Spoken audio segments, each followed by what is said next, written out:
All right, we are on the road.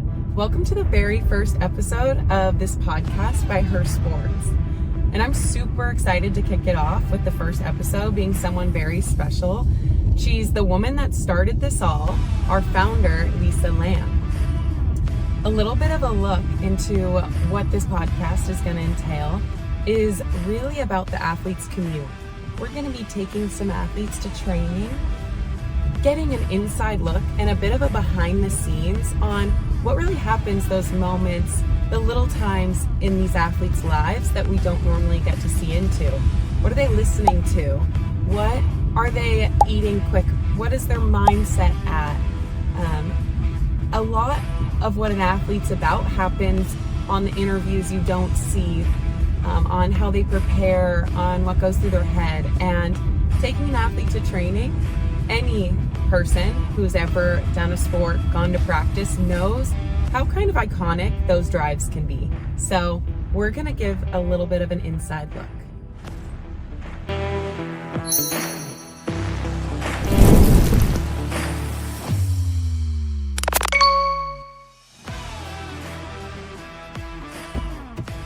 Hi, Lisa. How are you? Good. Sorry I'm late. Oh, no, that's fine. You're totally goodness. fine. Like 2 minutes. Yeah.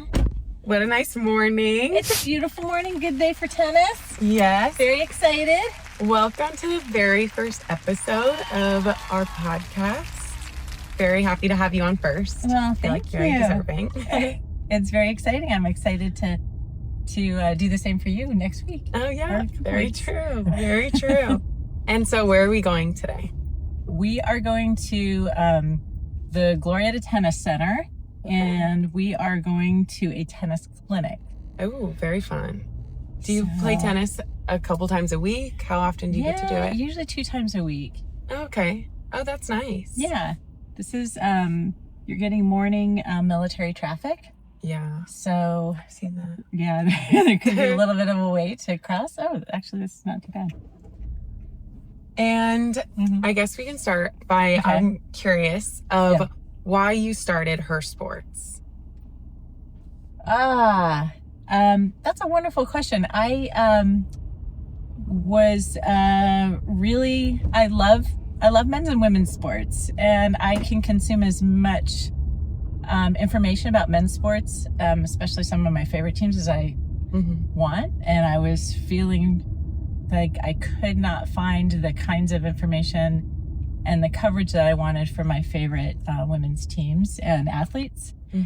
And so after trying for a couple of years, and do you need directions? I'm just gonna Probably, pause. Okay, eventually. so if you want to go left here, this is Okay. actually good.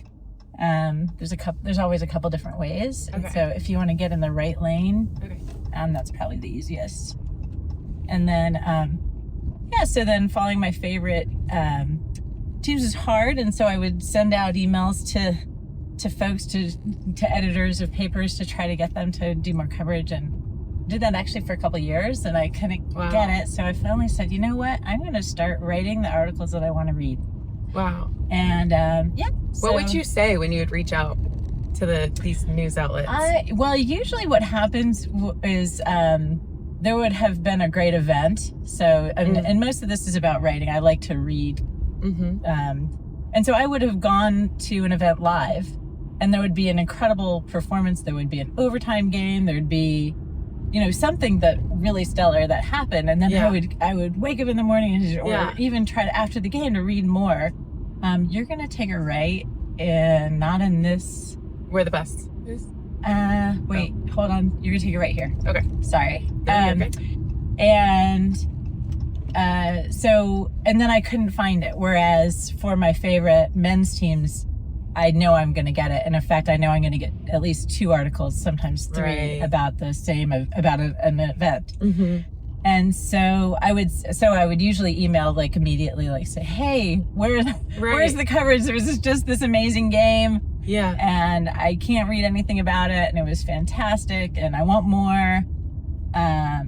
So those are the kinds of things. The other sport I love is actually tennis. So I love to consume tennis. So same kind of thing. There would be, and often those competitions have men's and women's tennis going at the same time. And so I'd read Oh my gosh, yeah, There's so much an about the obvious men's example. Right. There would be so much about the men's activity. Yeah. And their competition in like a sentence about how the women, like who won and who is next. Wow. So this is a traffic circle. So you're going to go, around to the other side there. We have one of these in Temecula. Yeah. And it gets a lot of people, but I live pretty close to it. So yeah. Wow. So, and then you weren't hearing back. And so you were like, I'm just going to try to just start doing this myself, covering these games and putting stories out that I would want to read. Yeah, and I actually started very locally. So I would cover the local girls' high school tennis, high school volleyball, and high school basketball. And can do that, on a local level. I just reached out and said, hey, do you want somebody to cover this? And they said, sure. Yeah. Then you're going to take it right here. Okay. We're doing a little bit of avoiding a little bit of traffic. And then, so it kind of, and actually they let me cover a professional women's tennis tournament here because I wanted to. It's one of those things when you're in a local small community, you're able to do that. And they were really, that's super nice. Yes. You'll take it right here.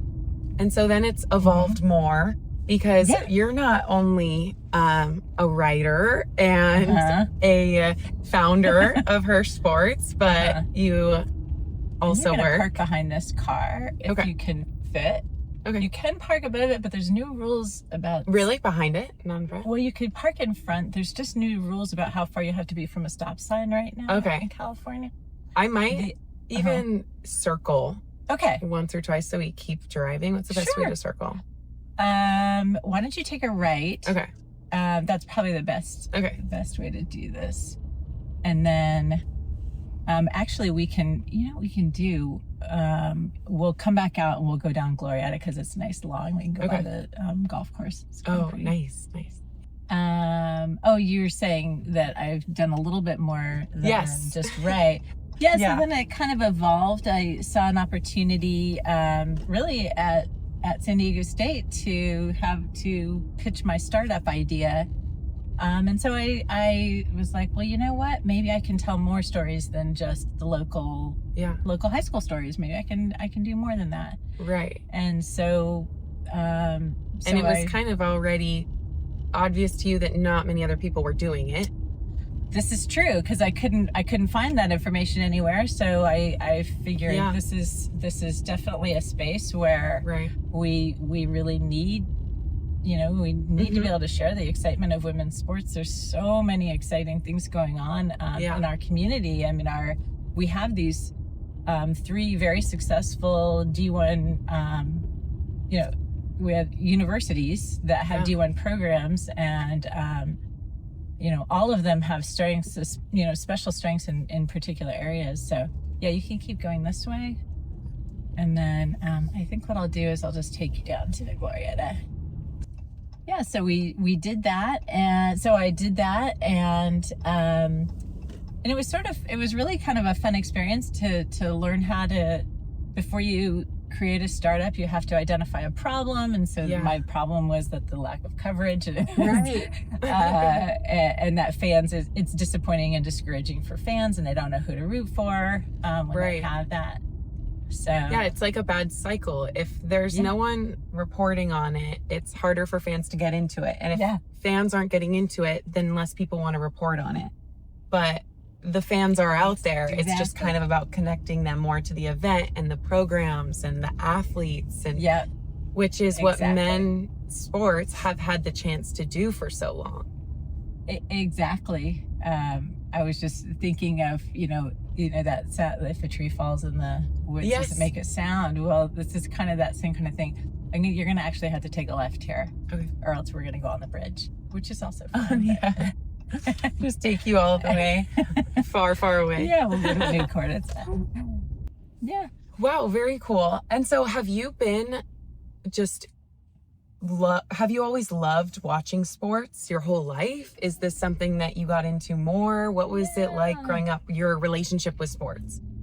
Yeah, it's always been, our family always watched a lot of sports, especially, we grew up in, I grew up in Northern Virginia, and my family was one of the, at the time, one of the unusual and very lucky families to actually have season tickets to watch the Washington, now Commanders, football team. Okay. And so our family, we were just rabid Washington fans. Yeah. And so I learned everything about football. I really I loved football. And so that's what we grew up watching mostly. Also, we watched tennis, but it was, I think, really mostly, but the other thing, mostly football. But both of my parents played sports actively, the whole time I was growing up. So they modeled. Your parents played sports actively? Yeah, they modeled for me,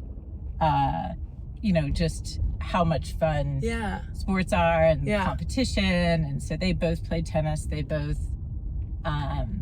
again, they love sports, and they had both played sports in high school. So it was sort of a natural that I would keep playing sports and enjoy that and love that. In fact, my dad was in the Senior Olympics. I don't know if you know that they have that. If you're 50 or older, you can compete. Oh my gosh, no. And he would compete in tennis, pickleball, pool, track. No way. Bowling.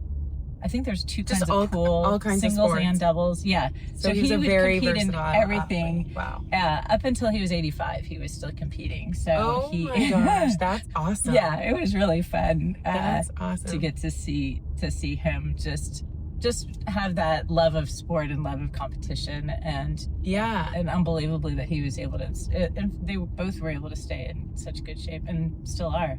Right. And you were able to then keep incorporating sports into your life, which is crazy because you have a very different other career. Yes. And now you're so immersed in sports at the same time. Do you want to talk a little bit about your whole other career?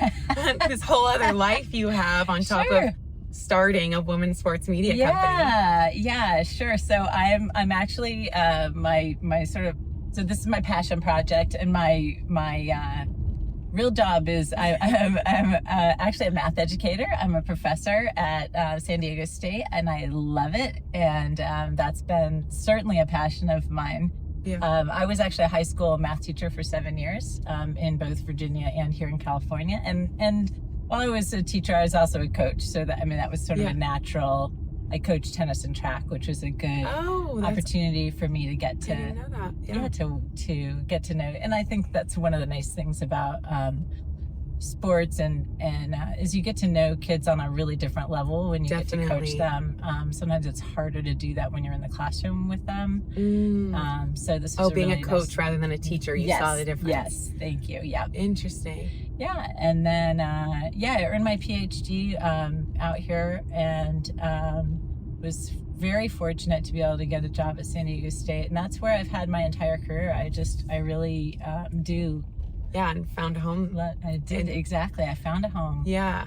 And so comparing you finding a home at San Diego State and then thinking about how you're starting this company and the first city you're starting it is San Diego. Yeah. How do you see like the sports home and the sports community within San Diego? That's such a good question. So I think one of the interesting things about San Diego is that there are so many things to do. There are so many opportunities. I think it's sort of an interesting space because there's so much vying for our attention. Yeah. Like just consider this day to day, how gorgeous it is. And it's kind of like this 365 days a year. So, so they had the right of way. Stop. I'm sorry. Oh, sorry. Yeah. They don't have to stop. Okay. It's a weird intersection. Sorry. No. I'm sorry. Okay. So wait, pick up where you left off. So you're doing a very good job, by the way. Thank you. Coordinating is not easy. No, it's not easy. And I don't know how you can hold a conversation, and especially if you don't know where you're going. I'm just very impressed, I have to say. So, okay. Very good. More about the San Diego sports community. Yeah. So I do think that there is so much going on that is like, people are actually out doing sports, which is a good thing. I think we're a relatively healthy community because of that. So it makes it even, I think, a little bit trickier. But I really feel like if you go to pick an event that you love, a women's sporting event, and there's so many going on all the time, you would get hooked because I'll just give you an example of, for example, I did not grow up playing volleyball or know much about it, but once I started covering it, first at the high school level, and then I started covering the Mojo professional women's team, I am so hooked. You have to be so... You have to have so much teamwork. You have to have so much athleticism. You have to really be able to work together to be able to do that well. This way? Yeah, you can. Yeah, come get this way. Oh, I know. I know. Now. People are really crabby this morning. Who knew they'd be in such a hurry to get to work? I know. So,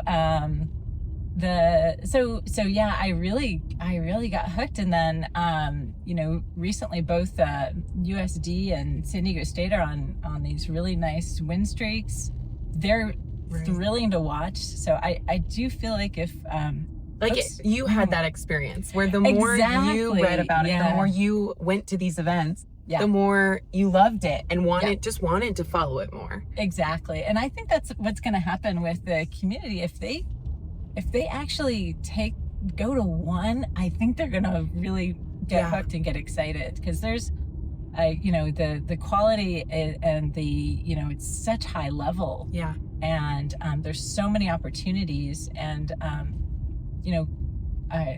really think that that's a good hook for people. Go to see a live event, and then we can that's one of the things that came up when we were talking to people, is they often don't know when those events are happening. Right. So we share schedules. That's one of the big things that we share, and that people actually say they really appreciate. Oh, I didn't know this was going on.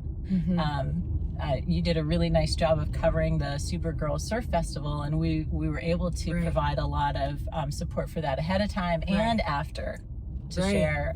And that just shows the range of athletics in San Diego, like you were saying. Exactly. I mean, between tennis and surfing and soccer, I mean, volleyball, and you really have such a range here. Right. And we have professional ultimate, or what people think of as Frisbee, the Super Bloom. We have women's tackle football with the San Diego Rebellion. Yeah. Surfers rugby often has players who actually end up becoming Olympians. Yeah, so, it's incredible. And these are all sports that are getting more and more eyes around the world, and we have them here in our city. Yeah, exactly. And so there's so many opportunities to see either sports people grew up playing, or even maybe a sport that's new to them. Right. And so it's really exciting. I think this is an exciting time to be involved in the sports scene at all, but really the women's sports scene is just thriving. I agree with you. I think it's an unbelievable time. Yeah. And I think we're coming up on your time to get into your sport. So I'm curious, getting into your training. Yeah. What is your training like? What do you get the most excited for? And what is one detail about your pre-training? Are you a coffee before your training? Are you an electrolyte before your training kind of person? Yeah, and that's very generous of you to call it training. So, it is. So mostly it's so I make sure that I am well hydrated, and I always have a banana before my training, before I actually go and play. And so you're gonna have to wait until all these cars are. Although they're waiting for the guy in the crosswalk, so this will be a little complicated. Yeah, this is the trickiest intersection. So it's mostly that. It's also stretching really, really, really well. That's one of the things that I've learned as I've aged, is that stretching is really probably the most important thing that I do before I actually get out onto the court. Yeah. That's something that I think even young athletes underestimate, because we think we don't have to, and I have learned the art of that too. Yeah. Did you have injuries? Oh yeah. I was an athlete with a good amount of little injuries, and I think a lot of them could have been prevented by more stretching, but also Yeah. more specific stretching of like hips being a female. Like Yeah. that wasn't talked about at all. I think also there's not a lot of research Yeah. that had been done on it. Yeah. And so, yeah, no, definitely I incorporate it way more. Yeah. Interesting. Yeah. So I think that's definitely critical. Yeah. Yeah, I think those are probably the biggest things. And then I do have electrolytes and water like while I'm playing as well. So that's kind of my... Wow.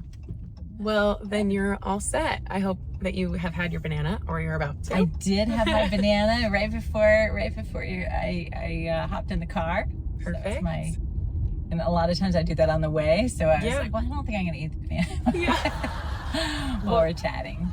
So. Well, I really appreciate you being our very first episode and for letting me drive you here. Yeah, well, Jordan, thank you so much. This has been such a pleasure. Yes. And I'm excited to return the favor. Yeah, I will be So- very excited. So have an amazing training, and Thank you. thanks for letting me tag along. Yeah, well, thanks for the ride. Really appreciate it. course. It's fun to have a chauffeur. Yeah. You know, this is a first. Oh, great. Yeah, you taking yourself or walking here. So. That's right. That's Awesome. right. Thank All you, right, Lisa. Jordan. Well, thanks so much. Have a good day today. Thank you. Bye-bye. Bye.